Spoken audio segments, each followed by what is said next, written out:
Well, coming up on Saturday, the Roberts Rules Study Club will be having a meeting at 9 o'clock at the Towers. Today we have on Joan Milliman and Anthony Liberatore, who are with the Roberts Rules Study Club. Nice to see you.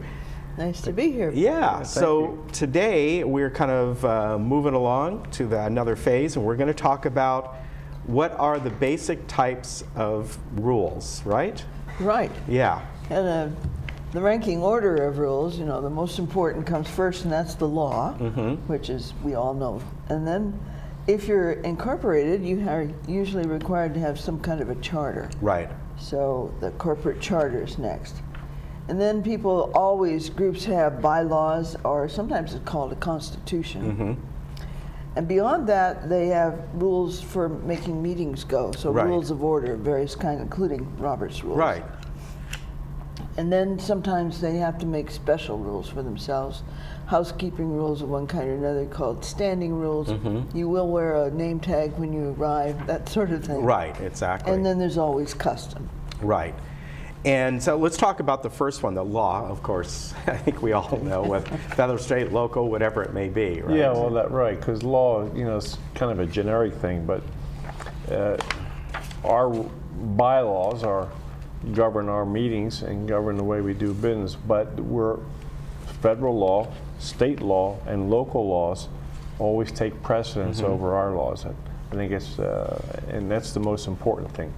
Our laws regulate us, but our laws cannot conflict with any local laws or state laws or federal laws.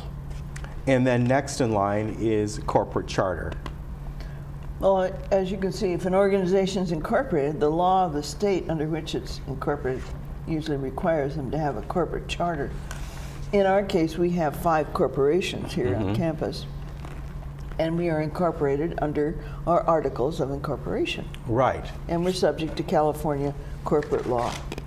And also, along with that, you are subject in many ways to Davis Sterling. Right. Right. So you have double laws, triple laws. Yeah. And then you go down the list, of course, are the bylaws, and these are really a level of rules that are followed, correct?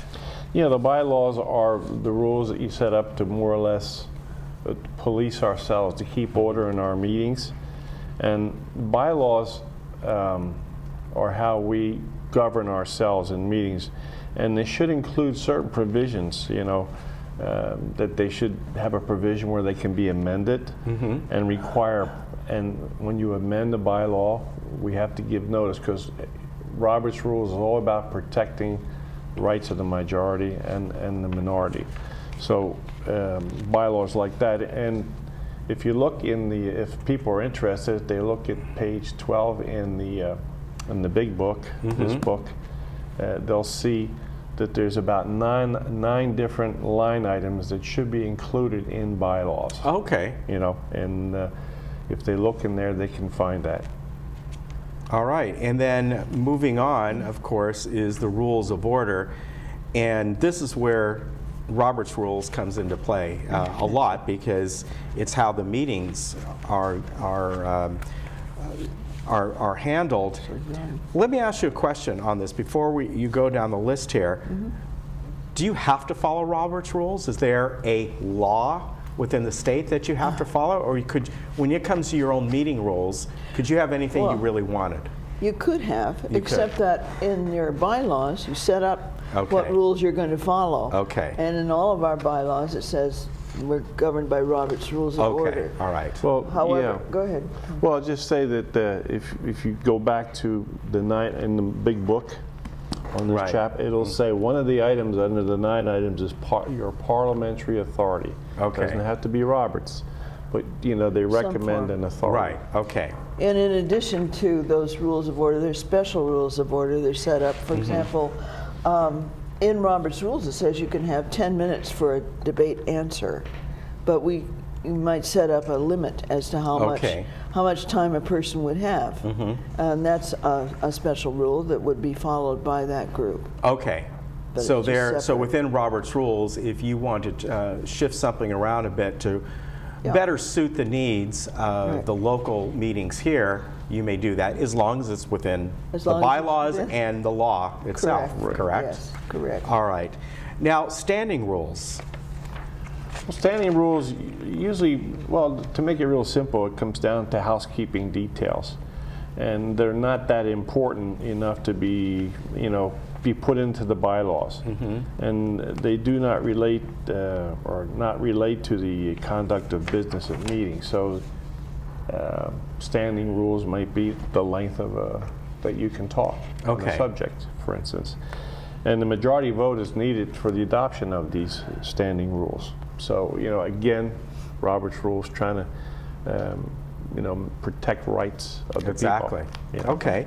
Then we move on to custom rules, right? Oh, yeah. Sometimes a group just gets into a habit of doing something their way over and over again.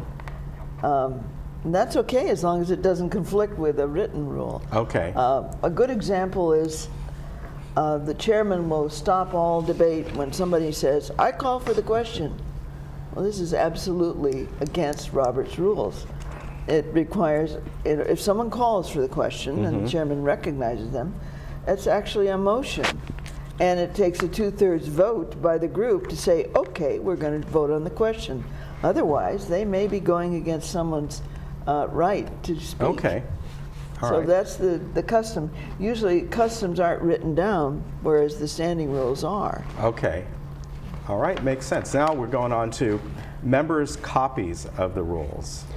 Yeah, well, again, along this whole theme of making people feel at home, and part of the whole process is you should make sure that your people, your members, whatever, have copies of all the rules, so they can they don't feel that they're cut out and they don't know what's going Yeah, on. So exactly. it doesn't make any sense to have all this organization if the people don't know what the rules are, Yeah. and they don't feel like things are being hidden from them. Right, exactly. So, yeah, coming up, by the way, as I said, your next meeting is this Saturday. It's at 9 o'clock, and it's going to be at the Towers. So is everyone welcome to go? They have to be a member of the club, or? It's an open meeting. Everyone's invited. and Okay. We would like everybody to come. Do you follow Robert's rules at the meeting? Oh, absolutely. We even have a parliamentarian that says whether we followed the rules or All not. right, there you go. All right, if you're interested, by the way, you can call Mike Straziuso at 830-8717. But again, their meeting will be coming up this Saturday at the Towers, and it will be at 9 o'clock. Joan and Anthony, always good to see you. Thank you. Ken. Good to Thank see so you, much. sir. Yeah. All right, you take care, and we'll be right back. You got one of those Apple